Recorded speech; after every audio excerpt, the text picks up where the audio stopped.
Ini ada pasien yang datang dengan keluhannya kencang-kencang dalam kondisi persalinan, hamilnya pun sudah 40 minggu. Kemudian pasiennya sudah pembukaan 7 cm dan tidak bisa menahan sakit ya, sehingga berteriak, loncat-loncat minta dioperasi segera. Ini nih SC atau seksio cesaria atas permintaan pasien. Kenapa nggak ditanggung BPJS? Jadi sebenarnya boleh nggak sih seorang pasien meminta dirinya untuk dilakukan sesar? Sangat boleh, karena tubuh pasien sepenuhnya hak milik pasien. Tapi ketika kita menggunakan sebuah asuransi kesehatan yang di bawah pemerintah khususnya BPJS, tentunya ada syarat-syarat di mana ada indikasi obstetri atau indikasi kandungan atau kebidanan yang memperbolehkan pasien untuk melakukan tindakan dan akan diklaim. Di luar itu tidak bisa, seperti contohnya SC atas permintaan sendiri. Artinya tidak ada indikasi obstetri atau indikasi yang berhubungan dengan proses persalinan kehamilannya atau berbagai penyulit dalam proses kehamilan dan persalinan yang sekiranya dilahirkan normal akan lebih banyak kegagalan atau kerugiannya daripada lahir normal. Itu baru indikasi BPJS-nya jelas. Misalkan tidak ada kemajuan persalinan, induksi gagal, gawat janin, preeklamsi berat, eklamsia, plasenta previa, bekas SC 1 kali, bekas SC 2 kali, atau berbagai masalah lain yang terkait ibu dan bayinya yang mengharuskan pasien di SC.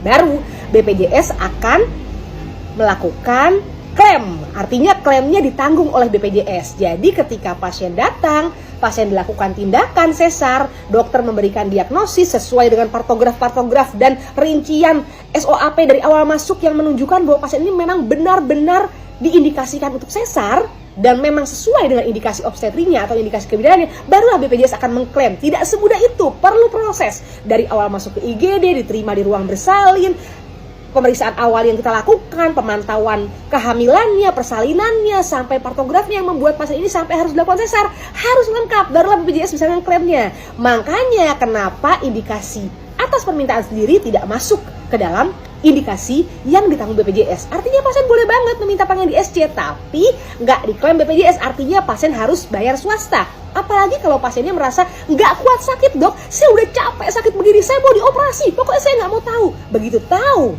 bahwa oke bu, bisa dioperasi di sesar, tanda tangan persetujuan operasi, tapi BPJS nggak bisa klaim karena kita nggak bisa mengklaim dengan cara apa? Kemajuannya bagus, kontraksinya bagus, tidak ada masalah-masalah yang mengharuskan dioperasi yang mengancam ibu dan bayinya. Dokter atau pihak medis atau pihak rumah sakit tidak bisa melakukan upaya untuk mengklaim dengan suatu indikasi yang palsu.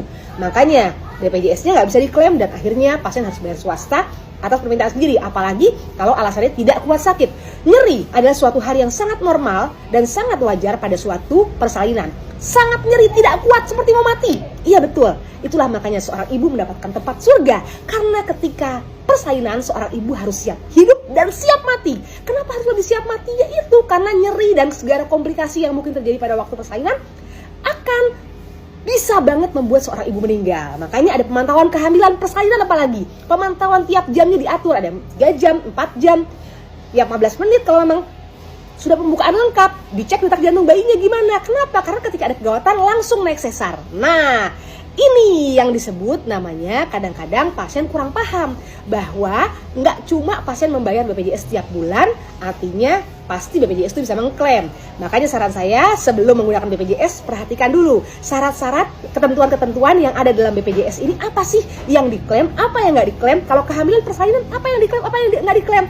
Tapi kembali lagi, keinginan untuk sesar adalah suatu keinginan sangat wajar yang diperbolehkan karena kembali lagi haknya pasien dan keluarga untuk menentukan pasien mau bersalin secara apa. Tapi untuk BPJS lain lagi karena kita mempunyai suatu sistem BPJS ini. Sistem inilah nanti akan dinaungi oleh pemerintah ya, difasilitaskan oleh rumah sakit, di mana rumah sakit nggak akan bisa membayarkan jasa-jasa dan semua sarana prasarana dari BPJS ini kalau nggak klaim. Nah, jadi makanya sekali lagi jangan lupa pemeriksaan kehamilan, pastikan selama kehamilan ada pengawasan dari puskesmas, dari dokter kandungan, sehingga kalaupun nanti perlu sesar direncanakan, atau kalau melahirkan pun melahirkanlah di fasilitas kesehatan ya, atau juga di rumah sakit kalau memang ada penyulit, sehingga kalau ada masalah-masalah langsung bisa dilakukan tindakan sesar, tentunya kalau mau pakai BPJS dengan indikasi obstetri ya. Dan kembali lagi, sebaik-baiknya persalinan kalau nggak ada masalah pada ibu, pada bayinya, nggak ada kendala apapun, aman, lancar, baik powernya, passengernya, atau kekuatan ibunya,